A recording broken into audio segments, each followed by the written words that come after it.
একটা এমন দেশ যার ব্যাপারে জানার পর সেখানে যাওয়ার স্বপ্ন সবাই দেখে, কিন্তু সেখানে কেউ যেতে চায় না। বন্ধুরা, আমরা কথা বলছি পৃথিবীর সবচেয়ে আজব দেশ নর্থ কোরিয়া সম্পর্কে। সেখানকার শাসক কিম জং উন সেখানকার সবকিছু। বন্ধুরা, আজকের এই ভিডিওতে আমরা আপনাকে কিম জং উনের বিলাসী এবং কঠোর জীবন সম্পর্কে এমন কিছু তথ্য দেব যেগুলো সম্পর্কে পুরো পৃথিবী এখনো জানে না। বন্ধুরা, সম্প্রতি রাশিয়ার প্রেসিডেন্ট পুতিন নর্থ কোরিয়ায় গিয়েছিল। সেখানে নর্থ কোরিয়া এবং রাশিয়ার মধ্যে অনেকগুলো ডিল হয়, যেমন ব্যবসা থেকে শুরু করে ডিফেন্স এবং সব ধরনের ডিল। কিন্তু যাওয়ার সময় পুতিন কিম জংকে এমন একটা উপহার দেয় যা দেখে কিম জং উন রাশিয়ার সঙ্গে ব্যবসা দ্বিগুণ করে দিয়েছে। এই উপহার ছিল রাশিয়ান মেয়ে। বন্ধুরা, কিম তার নিজের দেশের স্বাদ নিতে নিতে ক্লান্ত হয়ে গেছে। কিম জং যখন 17 ডিসেম্বর 2023-এ রাশিয়ায় গিয়েছিল তখন সে সেখানকার সৌন্দর্য দেখেছিল। বন্ধুরা, আশা করি আপনি বুঝতে পারছেন যে আমরা কোন সৌন্দর্যের কথা বলছি। কিম যখন রাশিয়ায় গিয়ে সেখানকার গেস্ট হাউসে গিয়েছিল তখন রাশিয়ান মেয়েরা তাকে অনেক খেদমত করেছিল। আর এসব মেয়েরা কিম জং উনকে এমন কিছু জিনিস দেখায় যেটা দেখতে সে খুবই পছন্দ করে, যার কারণে কিম সেখানকার মেয়েদের নিয়ে স্বপ্ন দেখতে শুরু করে। আর এই কারণে পুতিন যখন নর্থ কোরিয়ায় আসে তখন সে কিম জংকে তার পছন্দের উপহার দান করে। বন্ধুরা, কিছু মাস আগে কিম জং ব্রাজিল থেকে কিছু সুন্দরী এনেছিল। এসব মেয়েদের কাজ হলো কিম জং যখন ঘুম থেকে উঠবে তখন তাকে ফ্রেশ হওয়া থেকে শুরু করে গোসল সব কাজে সাহায্য করবে, আর এর সঙ্গে সঙ্গে খেলা করার কাজও চলবে। এছাড়া কিম জং উন বিশেষ পানি পান করতেও অনেক বেশি দক্ষ।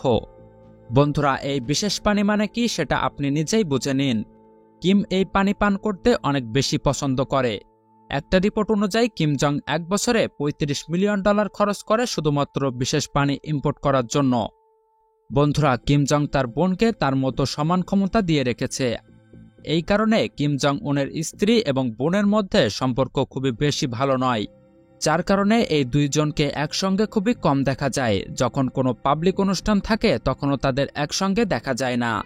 আর এই দুইজন যখন একসঙ্গে হয় তখন কিম জং এটা জোর করে দেখায় যে তার স্ত্রী এবং বোনের মধ্যে সম্পর্ক ভালো, কিন্তু বাস্তবে এটা কিম জং উনের একটা চাল। বন্ধুরা, নর্থ কোরিয়ার সমস্ত জনগণ 100% শিক্ষিত, কারণ নর্থ কোরিয়ায় লেখাপড়া করা একেবারেই ফ্রি। সেখানকার বইয়ের মাধ্যমে একটা ভিন্ন রকম ইতিহাস পড়ানো হয়, যেখানে বলা হয় যে নর্থ কোরিয়া পৃথিবীর সবচেয়ে শক্তিশালী এবং সুরক্ষিত দেশ, আর সব ওয়েস্টার্ন কান্ট্রি আমাদের শত্রু। একই সাথে সেখানকার বাচ্চাদের ছোটবেলা থেকে ব্রেন ওয়াশ করা হয়, যাদের বলা হয় যে তোমরা অনেক ভাগ্যবান যে তোমরা নর্থ কোরিয়ায় জন্ম নিয়েছ। একই সাথে তাদেরকে বলা হয় যে কিম জং তাদের ভগবান, আর কখনো এমন কিছু করবে না যাতে তাদের ভগবান রেগে যায়। বন্ধুরা, কিম জং মাসে একবার নর্থ কোরিয়ায় বড় বড় কলেজে ভ্রমণ করে, আর সেখানে যদি সে কোনো মেয়েকে পছন্দ করে তাহলে তাকে তার মহলে আসতে দাওয়াত দেয়। বলা হয় যে কিম জং উনের সব কথা সবাইকে মেনে চলতে হয়, কারণ তাদের ছোটবেলা থেকে এটাই শিক্ষা দেওয়া হয়। বন্ধুরা, নর্থ কোরিয়ার লেখাপড়া একেবারে ফ্রি, কিন্তু এটা একটা কথা যে পৃথিবীতে বাস্তবে কোনো কিছু ফ্রিতে পাওয়া যায় না। সব কিছুরই একটা মূল্য আছে, আর একইভাবে এখানকার পড়ালেখারও একটা মূল্য আছে, আর সেটা হলো নর্থ কোরিয়ার কলেজে পড়া মেয়েরা। বন্ধুরা, কিম জং উনের মেয়েদের উপর কতটা শখ সেটা সবাই জানে। তার সবচেয়ে বেশি পছন্দ কলেজের ছোট ছোট মেয়েরা। এছাড়া সে নর্থ কোরিয়ার আর্মি মেয়েদের সাথে খেলা করতেও পছন্দ করে। এর কারণ হলো নর্থ কোরিয়ার আর্মি ট্রেনিং অনেক শক্ত হয়, আর এই কারণে আর্মিতে যেসব মেয়েরা থাকে তারা অনেক ফিট হয়। এদের ক্ষমতা সাধারণ মেয়েদের থেকে অনেক বেশি হয়, যার কারণে এরা দ্রুত ক্লান্ত হয় না। নর্থ কোরিয়ার আর্মিতে যোগ দিতে গেলে মেয়েদেরকে অনেক বেশি সুন্দরী এবং ফিট হতে হয়। বন্ধুরা, কিম জং এতটা খেলা পছন্দ করে যে তার একই সাথে 4টি মেয়ের প্রয়োজন হয়। এর থেকে কম হলে তার খিদে মেটে না।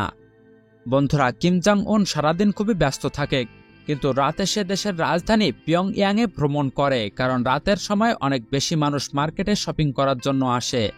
আর এ সময় কিম জং যদি কোনো মেয়েকে পছন্দ করে তাহলে তার স্টাফ সেই মেয়েকে সরকারি চাকরি দিয়ে দেয়, আর তার পোস্টিং সবসময় রাজধানীতে হয়ে থাকে। যখন কিম জং উনের খেলা করতে ইচ্ছা করে তখন তাদের ডাকা হয়। আর এরপর কি ঘটে সেটা হয়তো আপনি বুঝতে পারছেন। বলা হয় যে রাতের বেলা কিম জং যতক্ষণ মেয়েদের চিৎকার না শোনে ততক্ষণ তার ঘুম আসে না। বন্ধুরা, কিম জং উন তার আইনের ব্যাপারে অনেক বেশি শক্ত। যখন 2010 সালে ফিফা বিশ্বকাপ হচ্ছিল তখন নর্থ কোরিয়ার 3টা ম্যাচ ছিল।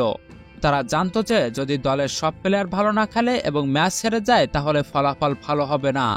আর পরে ঠিক তেমনটাই ঘটে। নর্থ কোরিয়া 3টি ম্যাচই হেরে যায়। এরপর তারা নর্থ কোরিয়ায় ফিরে যায়, কিন্তু তারপর থেকে তাদেরকে আর নর্থ কোরিয়ায় দেখা যায়নি। বন্ধুরা, যারা একবার কিম জং উনের মহলে চাকরি পায় তাদেরকে সেই চাকরি সারা জীবন করতে হয় এবং চাকরি করার সময় কারো কাছে মোবাইল রাখতে দেওয়া হয় না। এসব নিয়ম যদি কেউ কখনো ভাঙার চেষ্টা করে তাহলে তার ফল যে কি হয় সেটা নিজেই বুঝে নিন। বন্ধুরা, এসব চাকরি করা ব্যক্তি ছাড়াও কিম জং অনেক নিয়ম বানিয়ে রেখেছে যেটা সেখানকার মানুষদের মেনে চলতে হয়। নর্থ কোরিয়ায় শুধুমাত্র 18 প্রকারের হেয়ার স্টাইল আছে, 8টি পুরুষের জন্য এবং 10টি মহিলাদের জন্য। আর এর মধ্য থেকে যে কোনো একটা হেয়ার স্টাইল রাখতে হবে। এছাড়া নর্থ কোরিয়ায় আপনি বেশি বড় চুল রাখতে পারবেন না।